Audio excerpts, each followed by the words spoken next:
So this video is going to be about something that I've wanted to talk about for a while, but given this is my first video essay on YouTube, I figure I need to get a few of the must-do topics out of the way to establish my credibility. So here we go. Sonic had a rough transition to 3D, and Sonic Adventure 1 and 2 are bad and you're wrong for liking them. Mario Sunshine is the black sheep of the franchise because I hate having fun. Pokemon games have been steadily declining in quality since the 3DS. This one's actually as true. The Great Plateau is the best tutorial ever made for anything ever. Weapons break in the new Zelda game, and that makes me very angry. Xenoblade 2 is actually good if you just ignore how bad it is. And finally, did you know?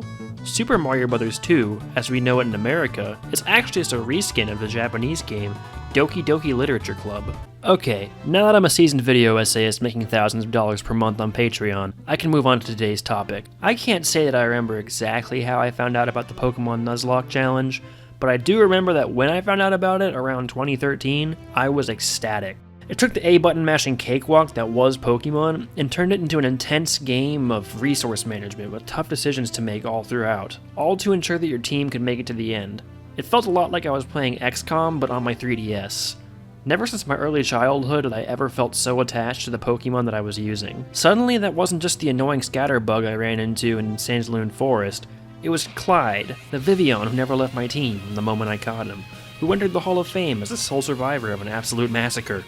I remember during my first Nuzlocke of Pokemon Black, I got ambushed by some shaking grass and ended up getting Audino instead of a fighting type right before Lenora.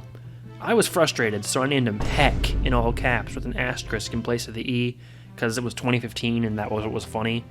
But to my surprise, Heck ended up actually carrying the entire run on his back. He was absolutely goated, like a complete menace. He hacks his way through the entire game, starting with Lenora all the way through the Elite Four. The fight against Getsis was really close, but in the end, Heck's luck ran out against Hydreigon, and the run ended in a loss right before the finish line. Runs like those were exactly what sucked me in and kept me interested in Nuzlockes. The stories, the drama, the emotional highs and lows were what allowed Pokemon to transcend their lines of code and become real characters. The difficulty that the rules added to the game was fun, for sure, but to me, the primary purpose of the difficulty was to raise the stakes and enhance the drama. It was almost like playing a game of D&D that you played by yourself. Fast forward a decade and what was once a niche challenge run for nerds is now YouTube front page news. Some of the largest content creators on the platform have tried their hand at Nuzlockes, and other creators have even built their entire careers and brands on this niche. However, you'll probably notice that most of these runs are just a little different from what I described. In the past decade, the lens on Nuzlocke challenges has shifted slowly from the narrative-driven dramas of the past to the more gameplay-centric min-maxed runs of today. There are exceptions, of course. The biggest one that comes to mind is something like Salty DK Dan's Friendlock series, but the vast majority of Nuzlocke content on YouTube is closer to the other end of the gameplay-to-story spectrum. So what exactly does this paradigm shift look like? Well, for a prime example of the new Nuzlocke, let's look to Mr. Nuzlocke himself, Yon Pokemon Challenges. The style of content that he uploads is on the complete opposite end of the story gameplay spectrum I was talking about earlier. Pokemon have nicknames pretty much just to add variation between attempts. Pokemon get swapped in and out of the team on a merry-go-round thanks to theory crafting for every single trainer fight and rare candy grinding. And when a Pokemon dies, there's no sadness whatsoever that Bill the Salamence just died. Only maybe some frustration that further fights will be harder without Salamence. Don't get me wrong, a story definitely exists in his videos, but it's not the story of his run, rather it's his story about how he beat a game.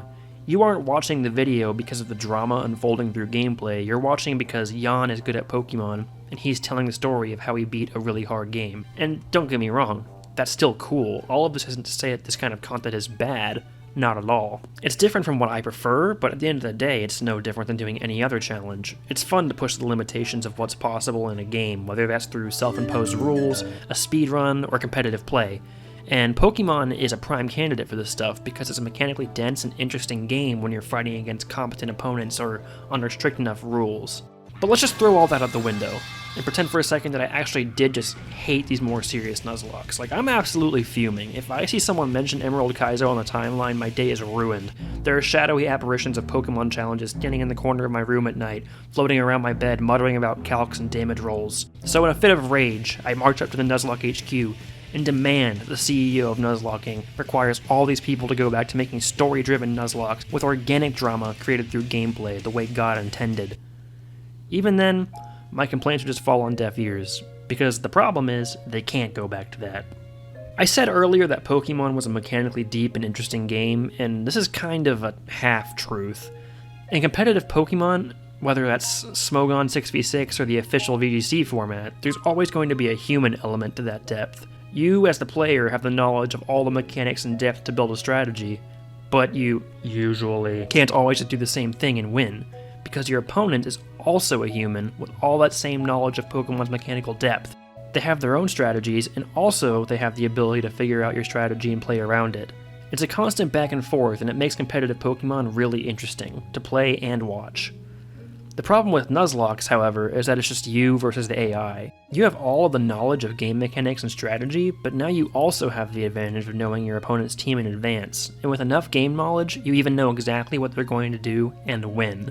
The AI will almost always do the same thing in the same situations every time, and even when there is some kind of variance introduced, with enough game knowledge, you even know exactly when that variance will be introduced, so you can plan against it or hedge your bets in the safest way. Once you pull back the curtain of knowing how Pokemon's AI works, the game becomes almost trivial. There isn't a single Pokemon game in the series that can't be completely steamrolled by someone with enough game knowledge. The amount that would have to go wrong for one of these professional Nuzlockers, or even someone on my skill level, to lose a regular hardcore Nuzlocke of an unmodified Pokemon game is statistically almost impossible with the right game knowledge and tools. Once you cross a certain threshold of knowledge and outside tool use, the only things that can even challenge you anymore are fan games that are incredibly punishing by design, which means that the storytelling needs to go out the window entirely to even start standing a chance. You aren't beating Emerald Kaizo or even something less intense like Blaze Black 2 Redux with your ragtag team of favorites that you've grown attached to. Jim the Blastoise literally exists to blow up in one specific fight. That's his one job, exploding and dying. With all that being said though, at the end of the day, it's really up to you how you want to play Pokemon, or any video game for that matter. It's not my place to tell you, the viewer, how you should be enjoying this silly Nintendo game, especially not as some dude with 15 subscribers and less than 300 total channel views. I just want to provide another perspective on how you can find a whole new way to enjoy these games. So if you want my advice, close that damage calculator, X out of Bulbapedia, forget your encounter routing, and just pick a game and play it. Who knows? You might end up with an exciting story of your own to tell, one that you'll remember decades down the line. Thank you guys for watching, for real this time, not ironically like at the end of my last video. I'd really appreciate if you could leave a like or a comment, because watching the funny internet numbers go up really helps stave off the existential dread for a little bit, but if not, I really do appreciate that you even took the time to watch. If you feel like it, you could even join my extremely exclusive club of subscribers. Or if you're one of the 15 people already subscribed, thanks again. You guys are the real ones. See you guys next time, hopefully with another video, someday.